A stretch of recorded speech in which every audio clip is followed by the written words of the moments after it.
Welcome back once again. अभ्यास करो YouTube and Facebook live session.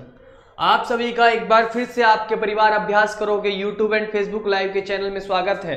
जिस प्रकार इसमें आपकी टेस्ट सीरीज चला रखी है, एमपीपीसीएस की स्टार्ट कर रखी है, तो एमपीपीसीएस की टेस्ट सीरीज के नाम पे जो है आपका क्या है, प्रीवियस ईयर क्वेश्चन डिस्कशन किया कर रखा है, जो मैं 50-50 क्वेश्चन की फॉर्म में करा देता हूं।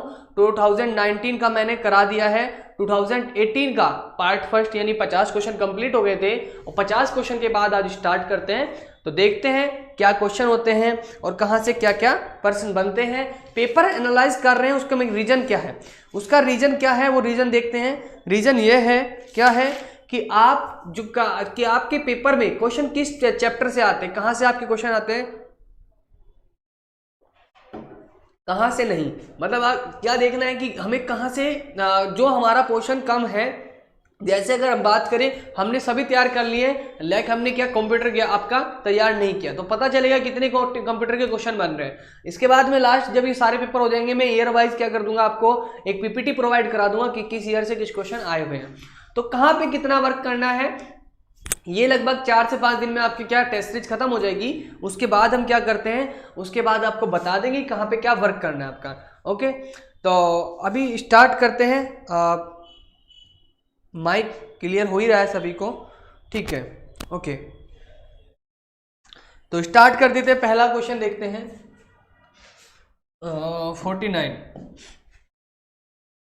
49 50 हो गया था, पर दोबारा से कर देते, कोई बात नहीं। 49 क्वेश्चन ये था कि लिब्रो किस खेल से संबंधित है। यहाँ पे क्या आ रहा है, गेम की टर्मिनोलॉजी आ रही है, गेम के क्या आ रहे हैं, टर्म से क्वेश्चन आ रहे हैं, यानी गेम के शब्दावली से क्वेश्चन आ रहे हैं। तो जैसे इसने 49 का क्वेश्चन पूछा है कि 49 में क्या पूछा है कि लिब्रो किस खेल से संबंधित है, तो मैंने आपको उस दिन भी बताया था कि जो आपका लिब्रो है वो आपका वॉलीबॉल से संबंधित है, ये मैंने बताया था। फिर आपका अगर प्रथम बार 1985 में गुरु द्रोणाचार्य पुरस्कार जो आपका दिया गया है, वो 50 नंबर के क्वेश्चन में ये पूछा गया है कि इनमें से किसे दिया गया, प्राप्तकर्ता कौन थे, तो ओ एम नाम्बियार थे, ओम प्रकाश भारद्वाज थे या बीबी भागवत थे, तो इनमें से कौन से थे आपके। अगर बात करें, एक ऑप्शन और होगा इसमें, देख लेते हैं कौन सा क्वेश्चन है, मतलब ऑप्शन है इसमें, या उपयुक्त सभी, या आपका उपयुक्त सभी, तो ये आपके तीनों ही थे, ये आपके तीनों ही थे, तो आंसर क्या हो जाएगा आपका डी। अगर बात करें 53 क्वेश्चन की, राष्ट्रीय खेल दिवस किस दिन मनाया जाता है, राष्ट्रीय खेल दिवस किस दिन मनाया जाता है, बड़ा आसान सा क्वेश्चन है। अगर आपको याद हो, हॉकी के जादूगर मेजर ध्यानचंद के जन्मदिन के अवसर पर मनाया जाता है, जिनका जन्मदिन कब होता है आपका, बताइए मुझे कब होता है, 15 अगस्त वाले महीने में होता है। तो यानी क्या अगस्त वाले महीने में होता है, तो याद करना क्या है, 29 अगस्त। 29 अगस्त को क्या क्वेश्चन होता है, मतलब क्या होता है, राष्ट्रीय खेल दिवस मनाया जाता है मेजर ध्यानचंद की याद में। ओके, 54 क्वेश्चन देखते हैं। वह खिलाड़ी कौन है जिसे अर्जुन पुरस्कार, द्रोणाचार्य पुरस्कार, राजीव गांधी पुरस्कार, राजीव गांधी खेल रत्न, पद्मश्री खेल रत्न, ठीक है, और आपका कौन सा पद्मश्री रत्न सभी प्रदान किए गए हैं, तो ये आपके कौन से खिलाड़ी हैं, बताइए इनका नाम क्या है, बताइए। तो ये आपके ऐसे खिलाड़ी नाम हैं, पुल्लेला गोपीचंद, इन्होंने इतने सारे अवार्ड जीते हैं। तो अवार्ड से संबंधित क्वेश्चन आते हैं एमपीपीसीएस में, मतलब यह हुआ इस बात का, तो यहाँ से क्वेश्चन आते हैं, तो गेम से आपका क्वेश्चन बन रहे हैं, तो इसका आंसर क्या हो जाता है 54 का ये। ओके, मैं साइड हट जाऊंगा, अगर किसी को नहीं दिख रहा है तो कोई बात नहीं। 51 से स्टार्ट कर लेते हैं, यहाँ से क्वेश्चन देखते हैं। ओके, बड़े प्यारे प्यारे क्वेश्चन है। अगर बात करें क्या कि मैराथन रेस की दूरी कितनी होती है, तो एक अगर आपकी बात करें मैराथन रेस की दूरी कितनी होती है, तो इसका क्वेश्चन का आंसर क्या हो जाता है आपका 26 मील 385 गज।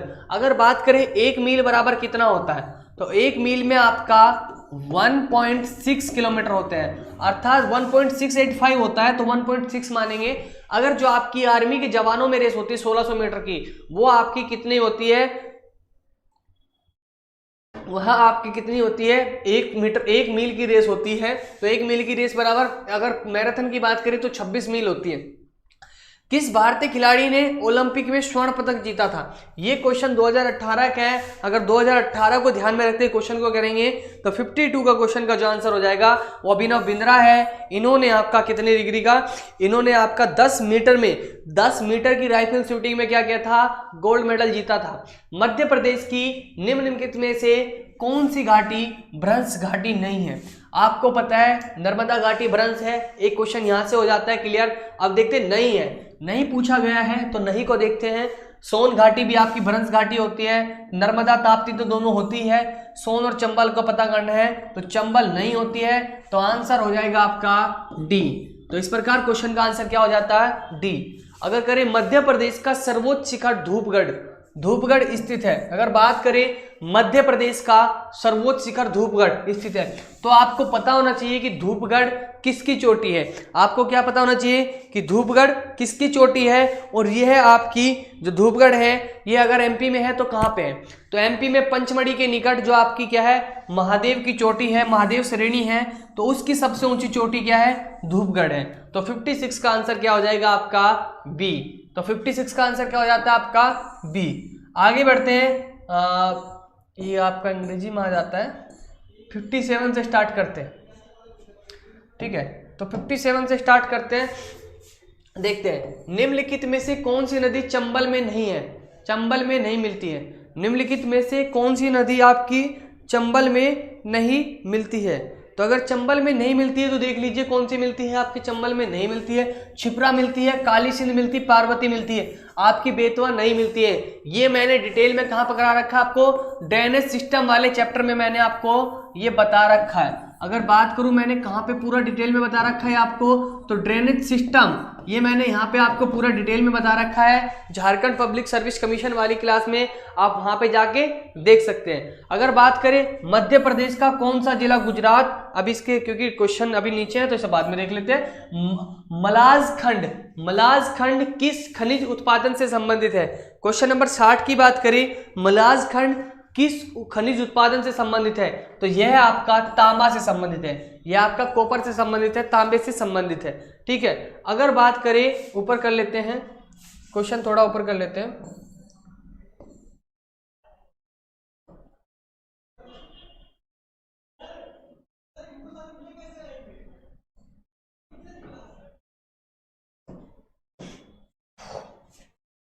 और 61 देख लेते हैं। मध्य प्रदेश का कौन सा जिला गुजरात राजस्थान राज्य सीमाओं को छूता है? मध्य प्रदेश का कौन सा जिला?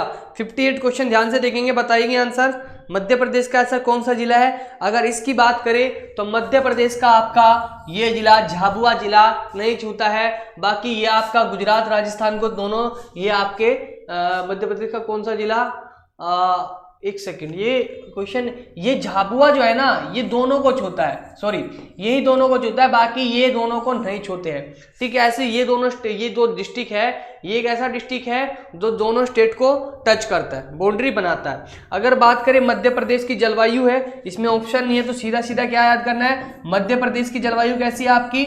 मानसूनी जलवायु है। मध्य प्रदेश की जलवायु कैसी है आपकी? मानसूनी है। अगर बात करें 61 की क्वेश्चन की, तो मध्य प्रदेश के किस जिले में जनजाति जनसंख्या का सर्वाधिक प्रतिशत है? मध्य प्रदेश के किस जिले में जनजाति जनसंख्या का सर्वाधिक प्रतिशत है? अगर क्वेश्चन की बात करें 61 क्वेश्चन की बात करें तो 61 क्वेश्चन का आंसर क्या हो जाता है बताइए? अलीराजपुर। अलीराजपुर में क्या है? जनजाति की यानी शेड्यूल का ट्राइब्स की जनसंख्या सबसे ज्यादा है, शेड्यूल ट्राइब्स की जनसंख्या सबसे ज्यादा है। इस वाले क्वेश्चन का मैंने आंसर बता ही दिया आपको, क्या होता है? मानसूनी होता है। गुजरी महल किसने बनवाया?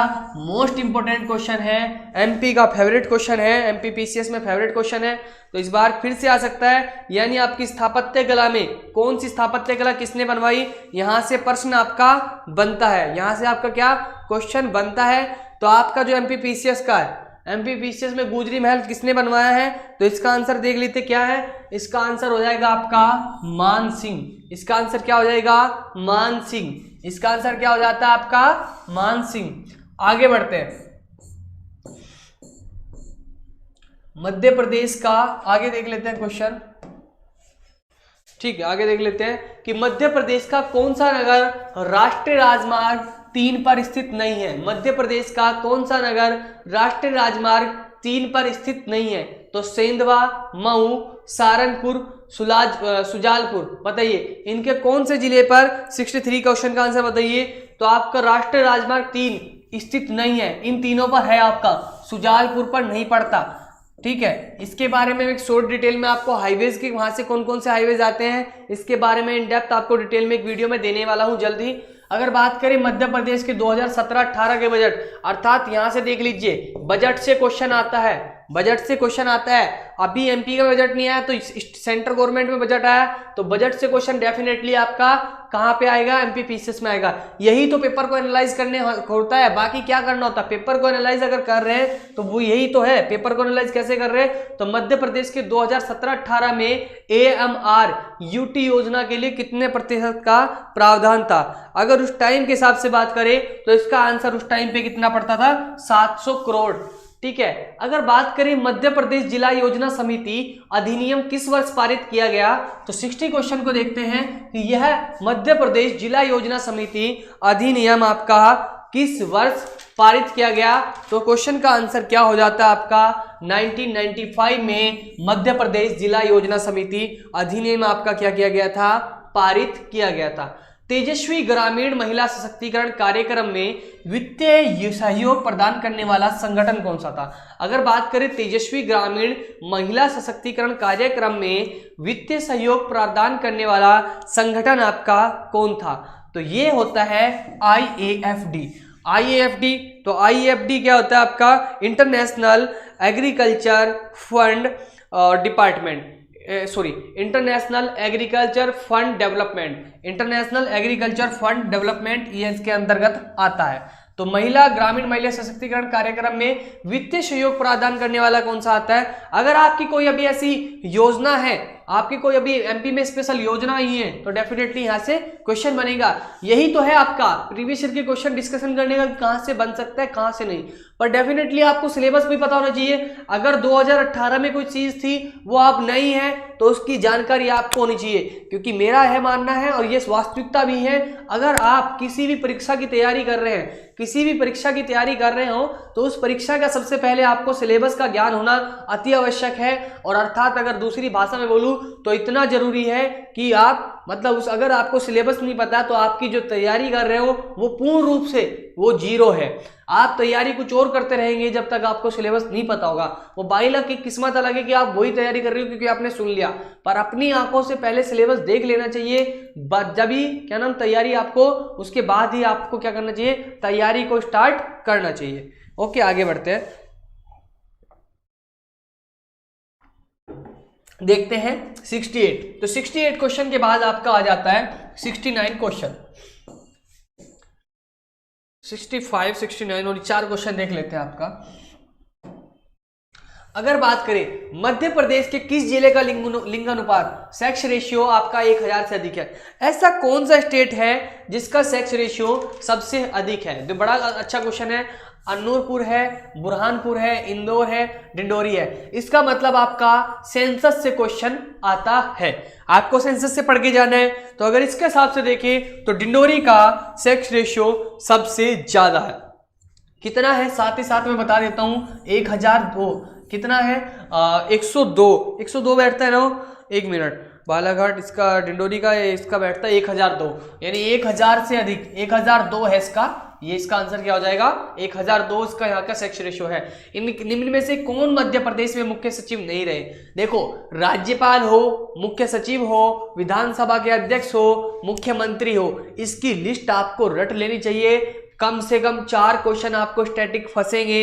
जो भी मेरी वीडियो देख रहा है, अगर वो एमपी का एग्जाम देना चाहता है, कांस्टेबल हो या आपका एसआई हो या आपका पीसीएस हो, वो हमेशा याद रखिए कि स्टैटिक जीके में मुख्यमंत्री, बड़े आसान आसान जो क्वेश्चन लगते हैं वही बच्चा गलत करके आता है। एक्चुअली में होता क्या है कि जब हम तैयारी करते हैं तो तैयारी करते हैं, हम बिना कुछ तैयारी किए खुद को बड़ा समझ लेते हैं। हम छोटे क्वेश्चन पढ़ते ही नहीं, हम स्टेट पढ़ लेते हैं, मुख्यमंत्री राज्यपाल पढ़ना भूल जाते हैं। वो आपको यही तो चाहता है कि आप जिस स्टेट में जॉब कर रहे हैं एटलीस्ट उसकी संस्था में कौन रहा है, कौन नहीं रहा है, कौन राज्यपाल रहा है, कौन सचिव रहा है, कौन नहीं रहा, एटलीस्ट आपको उसकी जानकारी है या नहीं। वो आपकी बुद्धि का ही तो परीक्षण है ना एग्जाम।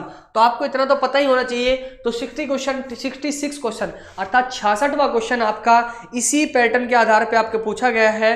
तो अगर बात करें पी के नरहोना, तो पी के नरहोना आपका आज तक सचिव नहीं रहे हैं, बाकी तीनों लोग आपके सचिव रहे हैं।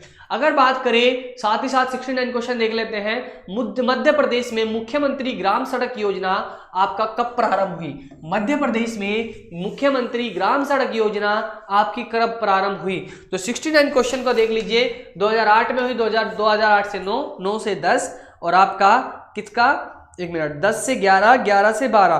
तो 69 क्वेश्चन का आंसर बताइए। तो 69 क्वेश्चन का आंसर क्या हो जाएगा? मध्य प्रदेश ग्रामीण सड़क योजना आपकी 2010 से 11 में हुई। अगर MP incubation and startup policy ये आपकी किस वर्ष पारित हुई? जब भी कोई एक्ट आता है कंपनी से रिलेटेड या कोई आपकी पॉलिसी एक्ट आता है तो उसका वर्ष एमपीपीसीएस में स्पेशल आपको रट जाना चाहिए। अगर इसकी बात करें MP incubation and startup policy तो यह आपकी 2016 अर्थात 2016 में लागू की गई थी। ठीक है, आगे बढ़ते हैं। तो आगे बढ़ते हैं और देखते हैं क्या क्वेश्चन है अगला। 71 क्वेश्चन को देखते हैं। देखो 71 क्वेश्चन को देख लेते हैं। ओके, बड़े अच्छे अच्छे प्रश्न आते हैं। प्रीवियस ईयर क्वेश्चन को हम कभी भी कर लेना चाहिए, क्योंकि प्रीवियस ईयर क्वेश्चन में क्या होता है हमें पता चलता है कि एग्जाम में कैसे कैसे प्रश्न पूछे जाते हैं। अगर हम बात करें कि जनवरी 2018 में फ्रेंड्स ऑफ एमपी कॉन्क्लेव किस शहर में आयोजित किया गया? जनवरी 2018 में फ्रेंड्स ऑफ एमपी कॉन्क्लेव किस शहर में आयोजित किया गया? तो 71 क्वेश्चन का आंसर हो जाता है उस प्रकार, उस टाइम के हिसाब से जनवरी में ये क्या किया गया था? आयोजित किया गया था। अगर बात करें साथ ही साथ 72 क्वेश्चन की अटल ज्योति योजना 2013 के अंतर्गत, अगर आप ये देखोगे कि 2013 की 2018 में, तो आप सोचोगे 5 साल की करंट अफेयर नहीं, कुछ करंट अफेयर क्या होता है, क्योंकि इसमें जो घंटे बिजली को देने का प्रावधान था उसमें चेंज हुआ था, इसलिए न्यूज़पेपर में था, तो इसलिए इसमें पूछा गया था कि अटल ज्योति योजना 2013 के अंतर्गत ग्रामीण कृषि क्षेत्र को कितने न्यूनतम घंटे बिजली देने का प्रावधान किया गया था। अगर 72 क्वेश्चन की बात कर लेते हैं तो उस हिसाब से इस किसमें आपका कृषि क्षेत्र को जो अटल ज्योति योजना 2013 थी इसके हिसाब से 10 घंटे बिजली देने का प्रावधान किया गया था। साथ ही साथ 75 देख लेते हैं और हम हर पेज के सारे क्वेश्चन कर लेते हैं, एक नंबर आगे पीछे होता है बस। खोज आपका फिल इन द ब्लैंक्स है। खोज, क्षमता, ईमेल, समाचार, स्टॉक की कीमतें, मौसम संबंधी जानकारी, खेल और मनोरंजन जैसी सेवाएं प्रदान करता है। क्या करता है? कौन करता है? अगर ये सब चीजें आपको चाहिए होता है तो इनकी सबकी ये सब आपको जो इनकी क्या मिलती है, सेवाएं मिलती है, सर्विस मिलती है, वह आपको कौन प्रदान करता है? बताइए कौन प्रदान करता है? तो आपके हर चीज के क्या बने होते हैं? पोर्टल बने होते हैं। तो पोर्टल देता है, हॉस्टल थोड़ी देता है, हॉस्टल में तो लड़के रहते हैं। आर्टिकल किसी पर्टिकुलर सब्जेक्ट पे होता है, न्यूज़पेपर तो सभी चीजों का भंडार होता है। तो आपका जो पोर्टल होता है, हर चीज का एक पोर्टल होता है, वह इसकी आपको क्या देता है? सूचनाएं प्रदान कराता है, अर्थात आप बोले तो सेवाएं प्रदान कराता है। अगला देख लेते हैं 75 के आगे बढ़ते हैं। आपका 73 एंड 76 क्वेश्चन कर लेते हैं। तो 73 एंड 76 क्वेश्चन कर लेते हैं। तो देखते हैं, कंप्यूटर पर लिखित लिंक जानकारी के संग्रह को इंटरनेट के माध्यम से उपलब्ध होती है, क्या कहा जाता है? तो वेब सर्वर कहा जाता है, वेब स्टोर कहा जाता है, वर्ल्ड वाइड वेब कहा जाता है, या वेब इंफॉर्मेशन कहा जाता है। अगर 73 क्वेश्चन की बात करें तो जो आपका www होता है, www वर्ल्ड वाइड वेब, तो इसमें क्या होता है? आपकी जो कंप्यूटर पर लिखित जानकारी है, जैसे हमने कहा कि www.abhyaskarro.com, तो अभ्यास करो से रिलेटेड जब भी आपको जानकारी चाहिए वो आपको कहां मिलेगी? वर्ल्ड वाइड वेब abhyaskarro.com पे। अर्थात उस चीज से संबंधित जानकारी आपको कहां पे उपलब्ध हो जाती है? वर्ल्ड वाइड वेब पे। इसे कहा जाता है इंटरनेट की समस्त जानकारी को, लिखित जो जानकारी है उन्हें लिंक करके एक जगह इकट्ठा करना। अगर बात करें 76वें क्वेश्चन की, निम्नलिखित संक्षेप रूपों में जो आपका शॉर्ट फॉर्म दी गई है, कौन सा सामान्य रूप से अवांछित जंक ईमेल का वर्णन करता है? कौन सा आपका 76 क्वेश्चन करता है, कौन सा आपका ये आपका करता है? तो अगर इनके हिसाब से करें तो इसमें क्या है, इसका आंसर क्या होता है? जो आपके स्पैम होता है ना ईमेल में आपने देखा होगा, तो वो इसमें यही क्वेश्चन का आंसर बन जाता है, स्पैम। अगला क्वेश्चन देख लेते हैं, 76 से आगे बढ़ते हैं। 74 और 77 इस पेज के फिर क्वेश्चन खत्म हो जाते हैं। तो वेबसाइट खोलने के बाद वेब ब्राउजर द्वारा पहले पृष्ठ को कहा जाता है। अब किसी की वेबसाइट खोली आपने तो आप सबसे पहले कहां पे होते हो? तो सबसे पहले आप डेफिनेटली कहां पे होते हो? होम पेज पे होते हो। तो इसका आंसर क्या हो जाता है? Home page. देखो कंप्यूटर के क्वेश्चन आ रहे हैं तो महोदय आपको क्या करना है?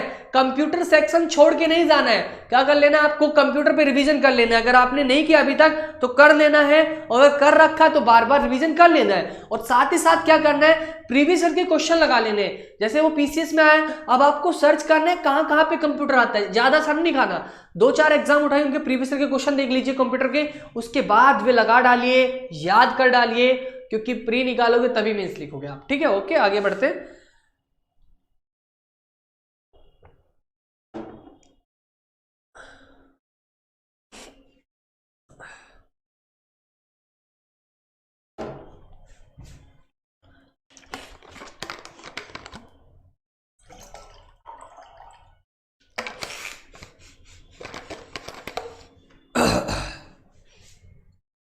एक जानबूझकर विघटनकारी सॉफ्टवेयर जो कंप्यूटर से कंप्यूटर तक फैलता है उसे क्या कहलाते हैं? एक जानबूझकर विघटन सॉफ्टवेयर जो कंप्यूटर से कंप्यूटर तक फैलता है उसे क्या कहा जाता है? तो 77 का क्वेश्चन आपको डेफिनेटली, ये लोग ऐसा कोई आदमी नहीं होगा जो उसे सही करके ना आए हो। अगर वो इसे भी सही नहीं करके आया तो उसका दिमाग फिर बिल्कुल नहीं चलता, उसे आगरा जाना चाहिए, क्योंकि वायरस है जो एक दूसरे के कंप्यूटर में एक दूसरे से फैलता है। जब भी आप फाइल शेयर करते हो तो वो जाता है। तो एक ऐसा सॉफ्टवेयर कौन सा होता है? वायरस होता है। तो डेफिनेटली इसका तो आंसर सभी को पता ही होगा चाहिए। आगे देखते हैं, क्योंकि आज के टाइम में सभी लोग एंड्रॉइड यूज करते हैं, वायरस तो हर किसी बच्चे को पता है। अभी देख लेते हैं अगला क्वेश्चन। ओके, अगला क्वेश्चन देख लेते हैं 17। निम्नलिखित में से कौन सा वीडियो कॉन्फ्रेंसिंग सिस्टम के लिए आवश्यक घटक नहीं है? Video camera, display device, telephone, microphone. 78 question का बताइए, बड़ा फनी सा क्वेश्चन है। बताइए क्या नहीं चाहिए? वीडियो कैमरा चाहिए, बिल्कुल चाहिए। डिस्प्ले डिवाइस, नहीं डिस्प्ले होगी तो कहां पे वीडियो कॉल करोगे भैया? टेलीफोन चाहिए ना, ये जरूरी नहीं है। माइक्रोफोन चाहिए भाई, माइक्रोफोन के बिना अगर माइक खराब हो जाए तो अगर पापा मम्मी से वीडियो कॉल कर रहे, कहीं भी वीडियो कॉल कर रहे हो आप, आवाज जाएगी? नहीं जाएगी। ज्योतिष आसवाल, डी आंसर किस क्वेश्चन का किया आपने? इसका तो माइक्रोफोन नहीं। इसके से जिसका भी आंसर करना है तो नंबर डाल के कीजिए। जो भी लोग कर रहे हैं, जो भी लोग क्वेश्चन का आंसर करें, हमेशा याद रखिए जब भी क्वेश्चन का आंसर करो तो नंबर डाल के कीजिए। ठीक है, अगला देख लीजिए। जब किसी वेबसाइट के ग्राहक नकली नेटवर्क यातायात के बाढ़ के कारण इसे एक्सेस करने में असमर्थ होते हैं तो निम्नलिखित में से किसे किस प्रकार के नाम से जाना जाता है? अगर 81 क्वेश्चन की बात करें, जब भी आपके डिवाइस में नकली नेटवर्क, जो आपका क्या होता है, यातायात मतलब क्या होता है? आपका ट्रैफिक होता है, ट्रैफिक के बाढ़ के कारण एक्सेस करने में असमर्थ होते हैं तो वो इसे किस प्रकार के नाम से जाना जाता है? तो इसे किस प्रकार के नाम से जाना जाता है? इसे जाना जाता है डिनाइल ऑफ सर्विस अटैक। आपकी सर्विस पे क्या करता है? डिनाइल अटैक कर दिया तो इसे बोला जाता है डिनाइल ऑफ सर्विस अटैक। तो आपका 81 क्वेश्चन यहाँ पे कंप्लीट हो जाते हैं। अगले की देख लेते हैं 79, 82। इस पेज पे है 79, 82। आगे बढ़ते हैं। 79, कौन सी साइबर अपराध की दो विशेषताएं हैं? कौन सी साइबर अपराध की दो आवश्यक विशेषताएं हैं? तो 79 क्वेश्चन की बात करें तो 79 क्वेश्चन का आंसर क्या हो जाता है? साइबर अपराध की दो आवश्यक विशेषताएं। तो दो आवश्यक विशेषताएं देख लेते हैं। कार्य प्रणाली के रूप में कंप्यूटर प्रौद्योगिकी तथा पर्यावरण की अखंडता की दो आवश्यक विशेषताएं है। ये तो नहीं है शायद। हार्डवेयर अपराधी कंप्यूटर दक्षता, कंप्यूटर प्रौद्योगिकी शिकार की अभिज्ञता, ये बिल्कुल सही है। ये इसका आंसर हो जाएगा बी। हार्डवेयर तथा सॉफ्टवेयर, ये कोई इशू नहीं है। हैकर्स, ये भी कोई इशू नहीं है। तो आंसर क्या हो जाएगा? 79 का बी आंसर हो जाएगा। आगे बढ़ते हैं। 82 क्वेश्चन अब आने बंद हो गए तो इसे एनालाइज करने का कोई फायदा नहीं है। ठीक है, आगे बढ़ते हैं। एक्ट वगैरह से क्वेश्चन अब यूपीपीसी, इसमें एमपीपीसीएस में नहीं पूछे जाते तो इन्हें इग्नोर किया जाए। ये आपका इग्नोर हो गए। अब आगे बढ़ते हैं। शब्द का आश्चर्य, यहाँ पे क्वेश्चन है। शब्द का आश्चर्य एक ऐसा व्यक्ति, शब्द का आश्चर्य एक ऐसा व्यक्ति जो बिना किसी प्राधिकरण के कंप्यूटर सिस्टम में सेंध लगाकर घुसता है, जालसाजी के उद्देश्य के लिए जानबूझकर वेबसाइट को विकृत करता है, यानी तोड़ देता है। क्वेश्चन नंबर 80 का आंसर देख लेते हैं। क्या होता है? ऐसा क्या होता है? क्रैकर होता है। क्रैकर का मैंने आपको बताया था, किसी प्राधिकरण यानी कोई ऑर्गेनाइजेशन है, आपका अथॉरिटी है, उस अथॉरिटी के कंप्यूटर के सिस्टम के लगाकर घुसता है और ये क्या कर देता है? अपना जाल से करके ये जानबूझकर वेबसाइट को क्या कर देता है? तोड़ देता है। इसका नाम ही क्या होता है? क्रैकर। ओके, आगे बढ़ जाते हैं।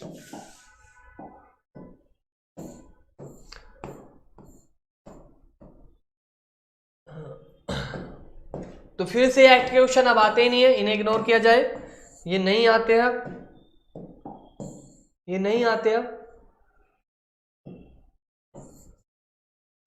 एमपी में एक्ट के क्वेश्चन नहीं आते हैं, एमपी में एक्ट के क्वेश्चन अब नहीं आते हैं, इन्हें भी किया जाए इग्नोर। फिर से शायद एक्ट क्वेश्चन, क्योंकि अब ये एक्ट क्वेश्चन नहीं पूछे जाते हैं, नहीं पूछे, ये वाला क्वेश्चन तो पूछा जाएगा ना, हाँ ये वाला क्वेश्चन पूछा जाएगा, आप पे एक्ट के क्वेश्चन नहीं आएंगे। बस कौन राष्ट्रीय मानव अधिकार आयोग का पदेन सदस्य नहीं होता? देखो मानव अधिकार आयोग, मानव अधिक 79 का डी, अब वहां पे हो गया, बिल्कुल सही आंसर किया आपने, ठीक है। अब देख लीजिए ज्योति जी क्या कर रही है, ऋचा शर्मा भी कर रही है, ज्योति जी भी कर रही है, सभी लोग सेशन को क्या करिए, प्लीज शेयर करिए और लाइक कर दीजिए, ओके। और डिसलाइक करने वाले इस भाई का भी भला है, इसे पता नहीं कहाँ की खुंदक निकालते हैं कि वीडियो स्टार्ट होने से पहले इस भाई को पसंद नहीं आती वीडियो, ये जहाँ भी अपनी दुश्मन निकालता है। इसे भी राइट टू फ्रीडम है, ये भी आर्टिकल 19 का दबा के यूज कर रहे हैं, और अच्छी बात है, करना चाहिए,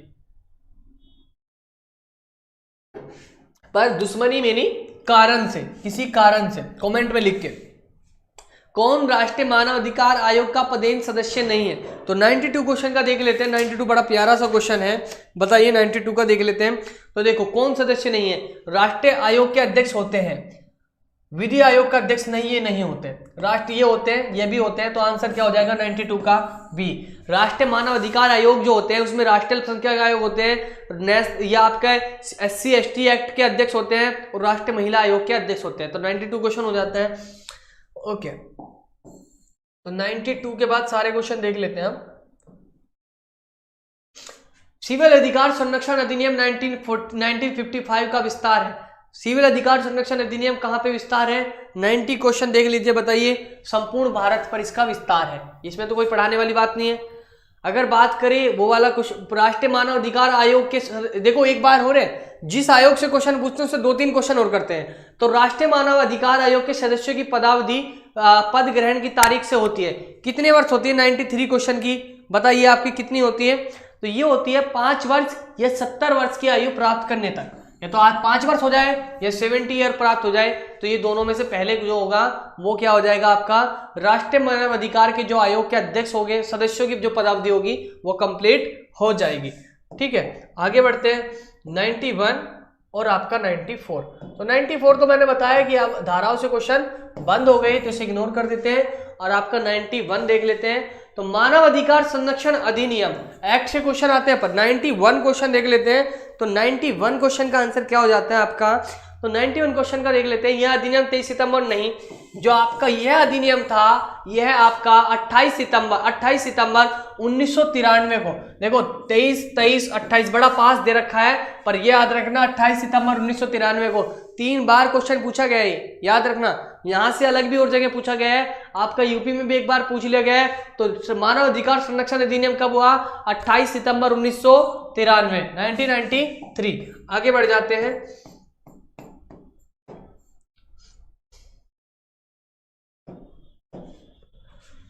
सशस्त्र बलों के सदस्यों द्वारा मानव अधिकार के अतिक्रमण की शिकायत के बारे में आयोग स्वप्रेरणा से किसकी अर्जी प्राप्त कर सकता है? अगर सशस्त्र बलों के सदस्यों द्वारा उनके ह्यूमन राइट्स का अतिक्रमण की शिकायत के बारे में आयोग ऑटोनोमस किस चीज की अर्जी प्राप्त कर सकता है? बताइए। 95 क्वेश्चन बड़ा अच्छा क्वेश्चन है और बड़ा नॉलेजेबल क्वेश्चन है, तो बताइए।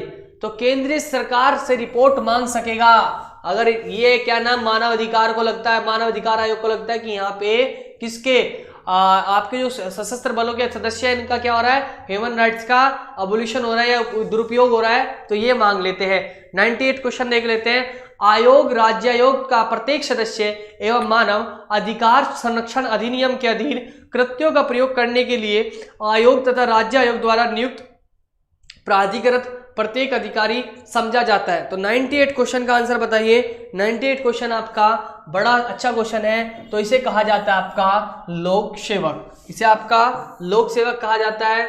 तो 96 और 99 देख लेते हैं 96 का। राज्य मानव, देखो एक ही बार में मानव अधिकार आयोग से क्वेश्चन भर दिया भाई ने। राज्य मानव अधिकार आयोग के सदस्य के रूप में उच्च न्यायालय का कोई आसीन न्यायाधीश या कोई आसीन जिला न्यायाधीश जिसके परामर्श के पश्चात नियुक्त किया जा सकता है। तो 96 का क्वेश्चन क्या हो जाता है, अगर राज्य की बात आए तो संबंधित राज्य और उच्च न्यायालय के मुख्य न्यायाधीश को क्या किया जाता है, नियुक्त किया जा सकता है। याद रखना क्वेश्चन, अगर राज्य आयोग अपना वार्षिक प्रतिवेदन किसके समक्ष प्रस्तुत कर सकता है, राज्य आयोग पूछा है ना, तो ध्यान रखिए कहां पे करेगा, 99 क्वेश्चन कहां पे करेगा, ध्यान से सोचिए कहां पे करेगा, ये कहां पे करेगा भाई, राज्य का आयोग तो कहां करेगा, राज्य सरकार। कोई भी राज्यपाल मत लगा देना, क्योंकि इसमें यही क्वेश्चन इसलिए फंसाया गया राज्यपाल पहले पे देके कि आपको क्या करना है, आप इसका आंसर वो लगाओ। अगर बात करें 97 और 100 लास्ट दो क्वेश्चन की, तो देख लेते हैं आपका क्या क्वेश्चन बनता है।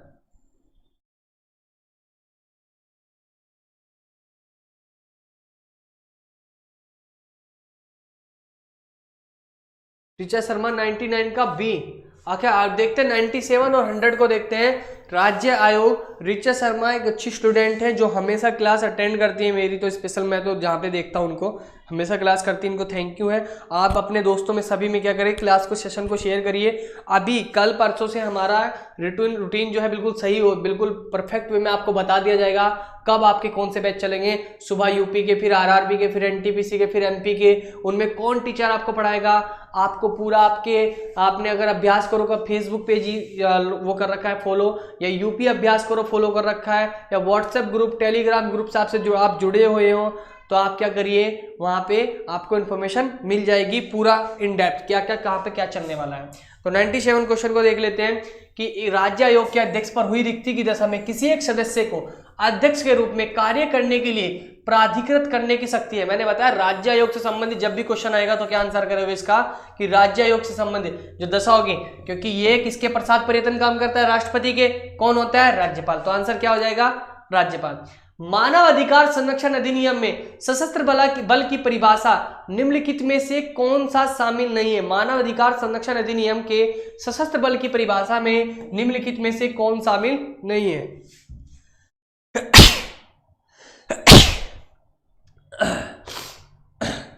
99 का डी होता है, बी नहीं, 99 का डी है ऋचा शर्मा, डी नहीं बी, बी नहीं डी, डी राज्यपाल। तो 100 में कौन है, तो बताइए। तो देखो अगर ये इसमें आपकी नेवी है, आर्मी है, एयरफोर्स है। राज्य के सशस्त्र बल ना तो हमारे पास है, मतलब ये यूपी पुलिस, स्टेट पुलिस, ये आपके किसमें, मानव अधिकार संरक्षण अधिनियम की सशस्त्र बल की परिभाषा में ये शामिल नहीं है। ठीक है, तो 99 का क्वेश्चन का क्या आंसर हो जाता है, सॉरी 97 का डी हो जाता है, 100 का आपका बी हो जाता है। तो अभी क्या करना है, आज आपके दो पेपर का एनालाइज हो गया, यानी कहां से कितने क्वेश्चन आए कल मैं पूरा डिटेल में आपको बता दूंगा जब नेक्स्ट क्लास होगी। और फिर 2017 का पेपर कर लेते हैं, उसके बाद फिर आपके कुछ और टॉपिक जो आपके इंपॉर्टेंट, जहां से आपके प्रश्न फंसने की संभावना होती है, वहां आपसे कराए जाएंगे। और इसी प्रकार आपका एमपीपीसीएस में आपका परिवार अभ्यास करो, आपको बहुत हद तक कुछ ना कुछ योगदान दे पाएगा। ठीक है, तो इससे अपने परिवार से जुड़े रहने के लिए, अपने परिवार को बढ़ाने के लिए आपको क्या करना है, सेशन को ज़्यादा से ज़्यादा क्या करना है, शेयर करना है, सेशन को लाइक करना है और दोस्तों में फैलाना है। और सभी दोस्तों से एक बार और बताइए, कौन सा 100 का नहीं सुने सर, 100 का नहीं सुने, एक बार और से बता देते हैं, ध्यान से सुनिए बिल्कुल। देखो जो मानव अधिकार संरक्षण अधिनियम है ना आपका, ये आपका मानव ह्यूमन राइट्स जो आपका एक्ट है, इसमें पूछा गया सशस्त्र बल की परिभाषा में शामिल कौन नहीं है। तो जो आपकी सशस्त्र बल की परिभाषा है, इसमें आपकी डिफेंस फोर्स की परिभाषा है कि आपके सशस्त्र बल में कौन शामिल है। ऋचा शर्मा जी ध्यान से सुनिए, सशस्त्र बल की परिभाषा में कौन शामिल नहीं है। तो मैं आपको बता दूं, इसमें 3 ही शामिल है, आर्मी है, नेवी है, आपका एयरफोर्स है, ये तीनों शामिल है, आर्मी, नेवी, एयरफोर्स। अब आर्मी, नेवी, एयरफोर्स है तो नेवी ये रहा, आर्मी ये रहा, एयरफोर्स है। इसमें स्टेट की पुलिस, स्टेट फोर्स नहीं है। स्टेट फोर्स से मतलब होता है स्टेट की पुलिस से, ठीक है। फोर्स से मतलब आप वो मत सोचिए जो आर्मी, वो एक आपका डिफेंस में केवल 3 ही चीज आती है। देखो एक चीज होती है डिफेंस, एक होता है आपका डिफेंस होता है, एक होता है पैरामिलिट्री। तो पैरामिलिट्री में आपका आता है सीएसएफ, सीआरपीएफ, आपका आता है बीएसएफ, एसएसबी, ये सब आता है। अगर डिफेंस की बात करें तो डिफेंस में केवल 3 ही आपकी सेना आती है, आर्मी, नेवी, एयरफोर्स, वो आपकी पैरामिलिट्री होती है। तीसरी होती है आपकी स्टेट पुलिस। तीसरी क्या होती है आप सभी की? स्टेट पुलिस, जैसे Delhi police, Haryana police, UP police. और फिर एक होती है सेंट्रल पुलिस। तो जैसे आपकी क्या, जो आपकी सेंट्रल पुलिस होती है, तो जो आपकी ऑल इंडिया सर्विस वाली सेंट्रल गवर्नमेंट की जो जॉब होती है, जैसे आईपीएस आपकी क्या सेंट्रल गवर्नमेंट की जॉब है, तो वहां पे क्या वो आईपीएस होते हैं। ठीक है, यहां तक किसी को कोई डाउट? तो सभी लोगों को, सेशन देखने वाले को सभी को थैंक यू। और अभी क्या करते हैं, यहां तक समझ में आ जाते हैं। ठीक सुबह 9 बजे से पहले मतलब आप एक्टिव हो जाए करें। 8:45 से लेके 9 तक मैं आपको एक्टिव लाइव आ जाता हूं यूपी के सेशन में। जो यूपी के आपकी टेस्ट सीरीज चल रखी है, 9 टेस्ट सीरीज हो गई है, कल 10वीं है। तो प्लीज सभी लोग टाइम पे आ जाया करिए। सर मैं सुपरवाइजर आंगनवाड़ी की तैयारी कर रही हूँ। आप सभी सेशन अटेंड करते हो, जिस चीज की आप तैयारी कर रहे हो, कहां से हो आप बताइए मुझे, जहां से भी आप हो, आपको डेफिनेटली अगर आप कंटिन्यू, क्योंकि जीएस होती है, कहीं भी पढ़िए आप, ठीक है, कहीं भी पढ़िए आप, तो आपको क्या होगा, आपको डेफिनेटली हेल्प मिलेगी। आपको क्या मिलेगी? हेल्प। तो एमपी से हो आप, तो एमपी से हो, बिल्कुल आपको क्या हेल्प मिलेगी। तो एमपी की ये क्लास है, तो एमपी से डेफिनेटली आपको क्या हेल्प मिलेगी। ओके, एमपी के कुछ स्पेशल सेशन लेके आया हूं। जैसे मैंने एमपी के 2 स्पेशल सेशन डाले 10-10 मिनट के, आप उन्हें देखिए। अगर आपको किसी सब्जेक्ट में डिमांड है, किसी टॉपिक की, आप वो जीएस का किसी भी टॉपिक से जुड़ा है, आप कमेंट करके बताइए, आपका वो टॉपिक कंप्लीट करा दिया जाएगा।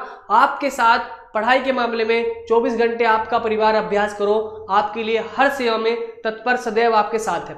ठीक है, तो अभी अपना सेशन यहीं पे स्टॉप करते हैं। सभी को बाय, टेक केयर, सभी अपना ध्यान रखेंगे, आराम से सोइए, सभी को गुड नाइट। सुबह उठिए और सेशन को अटेंड करिए। अभी सभी के लिए, सभी को क्या है, good night, bye, take care.